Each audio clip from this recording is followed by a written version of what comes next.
Alright, hello again. So we're going to pick back up with this by learning a little bit about hyperbolic functions. And you might have seen something with this in the past. I hope you did in an algebra course. But if not, here's a quick review of them. So really they are hyperbolic trigonometric functions. You learned trigonometry based on a circle. If we had started with a particular hyperbola, we could develop similar functions based on that hyperbola.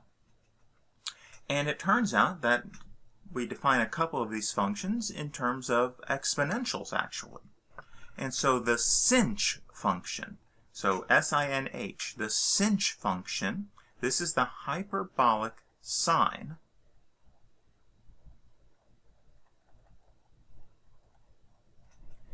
And it's defined as e to the x minus e to the negative x divided by 2.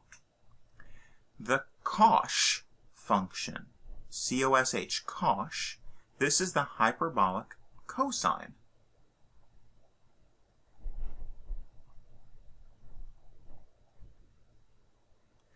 And we can graph these functions, if you graph these functions on your calculator, you get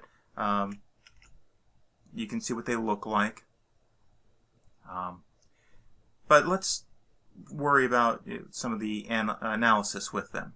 So for example, let's use these definitions to find what happens if we take cosh x and square it and subtract cinch x squared. Alright, so then cosh square x minus cinch square x, that would be equal to cosh, that's e to the x plus e to the negative x over 2, and we want to square that, minus e to the x minus e to the negative x over 2, and square that. Alright, so we have in the numerator, we have to square each of these binomials, and then the denominators are just 2 squared, which is 4. So we would end up with e to the x squared. Now, if you remember how squaring a power works, if you raise a power to a power, you multiply exponents. So that would be then, for the first term, we would have e to the 2x, 2ab. E to the x times e to the negative x, that's 1. 2 times a times b then would be plus 2. And then e to the negative x square would be plus e to the negative 2x. And that's over 4. Minus e to the x square is again an e to the 2x. Minus 2ab, that would be a minus 2. And then b squared, that would be a plus e to the negative 2x. Again, over 4. So now let's look at what we have here. I have an e to the 2x over 4 minus e to the 2x over 4. Those terms are going to go to 0. I have an e to the negative 2x over 4 minus e to the negative 2x over 4. Those terms go to 0. And now what's left? I have 2/4 minus negative 2/4. That's 2/4 plus 2/4, which is 4/4, which is 1. That's equal to 1. So cosh square, not cosine, careful here, hyperbolic cosine, cosh square x minus cinch square x is equal to 1. And so this is sort of similar to the Pythagorean identity. Recall from trigonometry that cosine square x plus sine square x is equal to 1. In hyperbolic trigonometry, it's hyperbolic cosine square minus hyperbolic sine square, which is equal to 1. And there are other identities that we can use for the hyperbolic functions that we can develop just as easily. In fact, there's many hyperbolic identities, just as many as there are for the traditional trigonometry identities. All right, so now let's look at some calculus. Suppose we wanted to differentiate with respect to x the Cinch functions. All right, so Cinch x. So let's go back to the definition for the Cinch function. So that would be then d by dx of e to the x minus e to the negative x over 2. All right, well, that's the same as d by dx of 1/2 of e to the x minus e to the negative x. I'm not going to apply the quotient rule here. Dividing by 2 is the same as multiplying by 1/2. I can drag that 1/2 outside. So this is then 1/2 d by dx of e to the x minus e to the negative x. And now this is relatively simple. So then this is 1/2. Now the derivative with respect to x of e to the x is e to the x. Minus. Now the derivative with respect to x of e to the negative x, here we would have to use a chain rule. The derivative of e to the negative x would be e to the negative x times -1 from the chain rule. So now we have a minus times a negative. So this ends up being 1/2 of e to the x plus e to the negative x. Well, wait a second.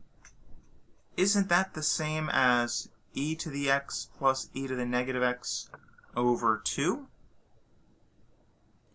And isn't that the definition of the hyperbolic cosine?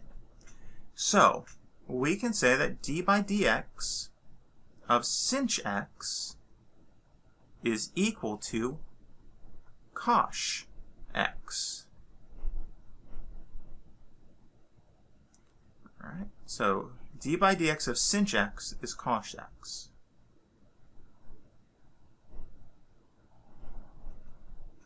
Why don't you try this next exercise? Find d by dx of cosh x. Now would be a great time to pause.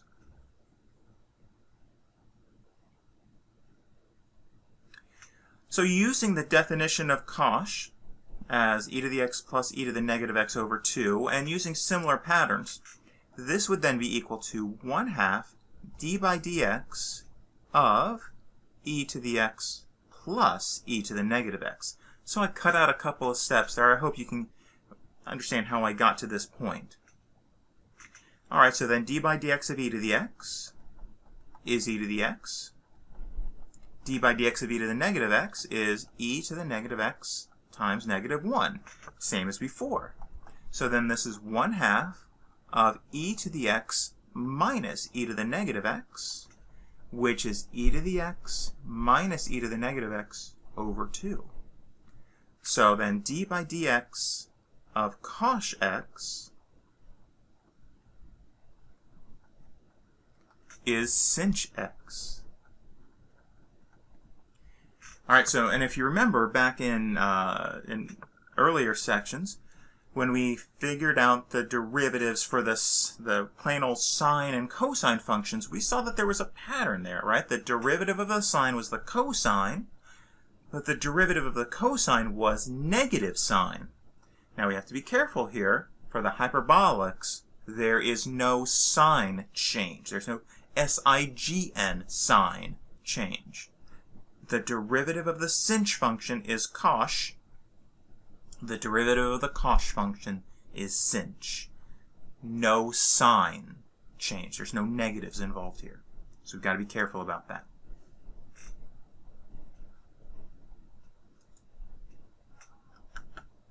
Now, just like we defined the tangent function using an identity as the sine function divided by the cosine function, we can define the hyperbolic tangent function, which we say tanh. So we say the hyperbolic tangent is tanh. So the tanh function is sinh x over cosh x, and we can define the hyperbolic cotangent, right? Cotangent, hyperbolic cotangent, hyperbolic secant, hyperbolic cosecant, similar to how we defined the regular sine, tangent, cotangent, secant, and cosecant function using identities. So let's calculate. Actually, this would be a great exercise. Try this one. See if you can find the derivative with respect to x of the hyperbolic tangent function. Start by replacing it with this identity. So now would be a good time to pause and try that on your own.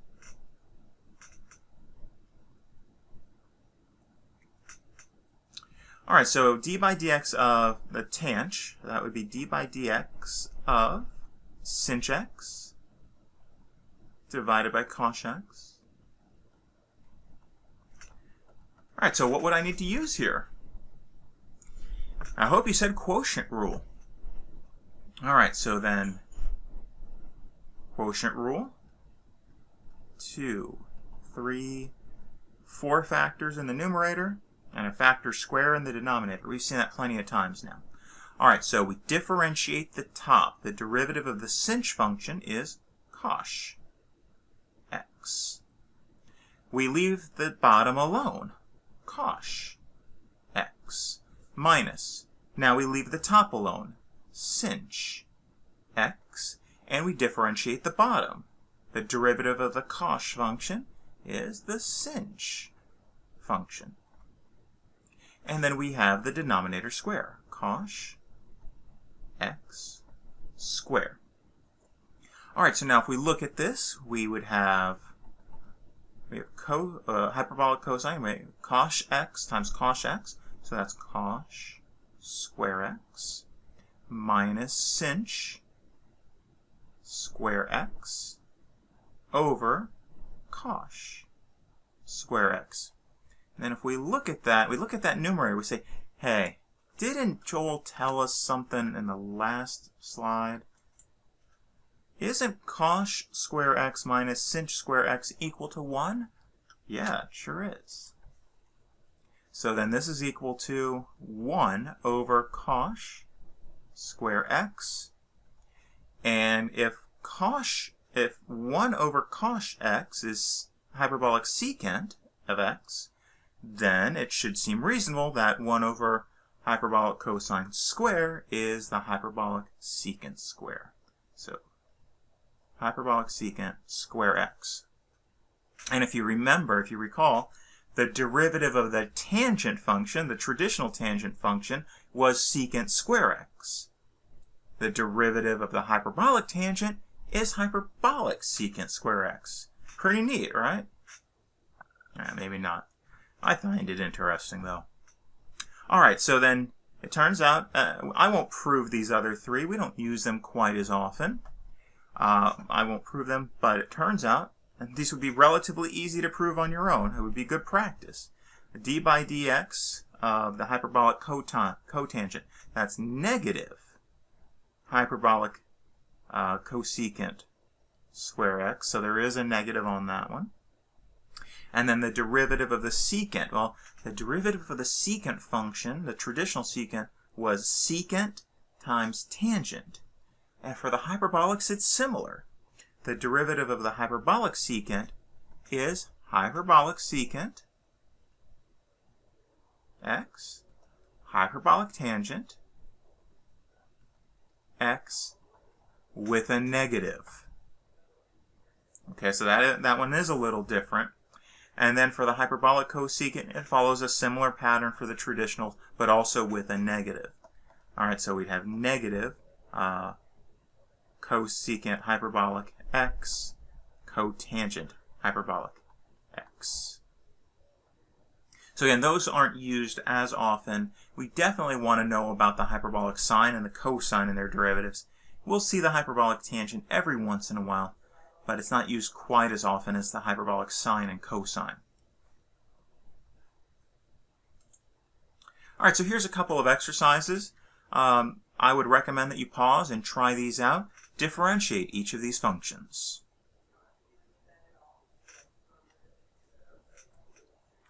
Alright, so we are asked to differentiate t squared times the hyperbolic tangent of 4t. Alright, so then the derivative, we'd have to use a product rule and a chain rule here. So I'd have 2t times the hyperbolic tangent of 4t plus t squared. Now, I'd have to multiply that by the derivative of the hyperbolic tangent of 4t. So that would be the hyperbolic secant. Wait, there's no negative. So we'd have the hyperbolic secant, of 4t. Oh, wait, I got to square that. And then I'd have to multiply that by 4 from the chain rule. So y prime is 2t times hyperbolic tangent of 4t plus 4t squared hyperbolic secant square of 4t. If f of x is the arctangent of the hyperbolic sine, of 9x. Oh boy, we've got like multiple chains here, right?